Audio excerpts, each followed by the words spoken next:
Ladies and gentlemen, I am honored to present to you the very impressive Randy Cass. Thank you so much. Welcome. Guys, it's a real pleasure to be here. I think out of all the lies in that introduction, the one that wasn't mentioned that you guys probably are most interested in is First Coverage, which I accidentally ended up running, was a business that we started that we went out, we raised 2 rounds of venture cap money, both here in the States. I ran a software company without understanding how to code a line of software for 5 years, and then we sold it to a UK company back in 2011. And I think out of everything mentioned, we'll touch on that period of my life the most, and what I hope to do, and I was talking to Dan before the speech, and he said, I heard you were putting your slides together last night and about 10 minutes ago, and I was like, yeah. He's like, that's very entrepreneurial of you.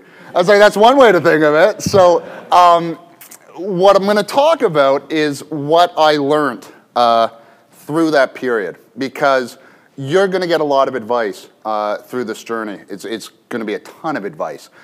But a lot of the advice is going to apply to you with certain caveats. And so what I did last night as I was trying to think about this is every line I came up with tended to have a but beside it, right? You should do this, but only in this case. Or you should do this, but make sure that you do it in a certain way. So I put together, from my experience, the 10 big buts of entrepreneurship. Now, let me start by saying that if you Google big buts, there are only 8 up there. I see, you're counting, right? Yeah, you cannot find something that has 10 big butts that's appropriate to show in a speech that people are videotaping. I'm a TV personality, right? So this is going on air. Although if you ask my mom, it's BNN, and she says none of her friends know the network, so it's not a real TV personality.